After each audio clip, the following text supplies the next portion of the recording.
நமோ நாராயணா. இன்னைக்கு நம்ம பார்க்க போகிறது 108ல் 6வது திவ்ய தேசமான அருள்மிகு அப்பக்குடத்தான் திருக்கோவில் கோவிலடி என்கின்ற திருப்பேர் நகரில் அமைஞ்சிருக்குது. இந்த கோவிலுடைய மூலவர் அப்பக்குடத்தான் தாயார் இந்திராதேவி, இவங்கள கமலவல்லி தாயார் அப்படின்னு அழைக்கிறது உண்டு. உற்சவர் அப்பாள் ரங்கநாதர் கோலம் சயன கோலம் திசை மேற்கு நோக்கிதான் தரிசனம் கொடுக்குறாரு. விமானம் இந்திர விமானம், தீர்த்தம் இந்திர தீர்த்தம். மங்களாசாசனம் யார் யார் பாடியிருக்காங்க அப்படின்னா பெரியாழ்வார், திருமழிசை ஆழ்வார், நம்மாழ்வார், திருமங்கையாழ்வார். நாமவழி ஸ்ரீ கமலவல்லி சமேத அப்பக்குடத்தான் சுவாமினே நமஹா. பெருமாளையும் தாயாரையும் தரிசிக்கும் போது நாம சொல்ல வேண்டிய நாமவழி. இப்போ நம்ம இந்த கோவிலுடைய தலவரலாறுக்குள்ள போகலாம். ஒரு முறை உபமன்யு அப்படிங்கிற அரசன் துர்வாச முனிவரோட சாபத்துக்கு ஆளாகிறான்.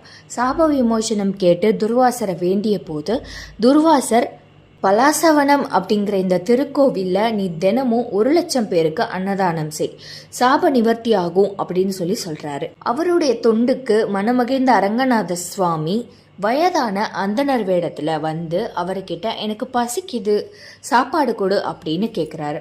அப்படி கேட்கும்போது உபமன்யு அரசன், இப்போதான் எல்லா சாப்பாடும் தீர்ந்து போச்சு ஐயா, இப்போ என்கிட்ட சாப்பாடு இல்லை, நீங்கள் கொஞ்ச நேரம் பொறுத்துருங்க, நான் சமையல்காரனை வர சொல்லி உங்களுக்கு புதுசாக சமைக்க சொல்கிறேன் அப்படின்னு சொல்கிறான். இல்லை எனக்கு ரொம்ப பசிக்குது, நீ புதுசாக சமைக்கிற வரைக்கும்லாம் என்னால் வெயிட் பண்ண முடியாது, அதனால் எனக்கு இப்போவே ஒரு குடம் நிறைய அப்பம் சமைச்சு கொடு அப்படின்னு கேட்குறாரு. அந்த உபமன்யு அரசனும் எளிய முறையில் குடம் நிறைய அப்பத்தை சமைச்சு பெருமாளுக்கு கொடுக்குறாரு. இதனால தான் அந்த பெருமாளுக்கு அப்பக்குடத்தான் அப்படிங்கிற பேரே வந்துச்சு.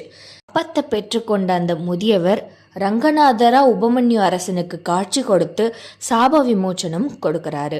அன்னையிலிருந்து இந்த திருக்கோவில்ல அப்பம் தான் பெருமாளுக்கு பிரசாதமா படைக்கப்படுது. இந்த கோவிலுடைய சிறப்புகள் என்னென்ன அப்படின்னு நம்ம பார்க்கலாம். பஞ்ச அரங்கம் அப்படின்னு சொல்லப்படுற 5 திருத்தலங்கள்ல ஒரு திருத்தலம் இது. அப்பம் செய்து பெருமாளுக்கு பிரசாதமாக படைக்கப்படும் ஒரே திவ்ய தேசமும் இதுதான். இந்த திருத்தலத்துல தான் நம்மாழ்வார் முக்தி அடைஞ்சிருக்காரு. 108 திருப்பதிகள்ல இரவுல அப்பம் செய்து படைக்கப்படுற ஒரே திவ்ய தலமும் இதுதான். 4 ஆழ்வார்களால பாடல் பெற்ற திவ்ய தேசமும் இதுதான். அருள்மிகு அப்பக்குடத்தான் சுவாமி திருவடிகளே சரணம். அருள்மிகு கமலவல்லி நாச்சியார் திருவடிகளே சரணம்.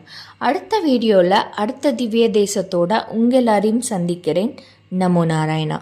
நம்மளோட சேனலில் நான் அப்லோட் பண்ணுற வீடியோலாம் உடனே உங்களுக்கு நோட்டிஃபிகேஷனாக வரணுன்னா சேனலை சப்ஸ்கிரைப் பண்ணி வச்சுக்கோங்க.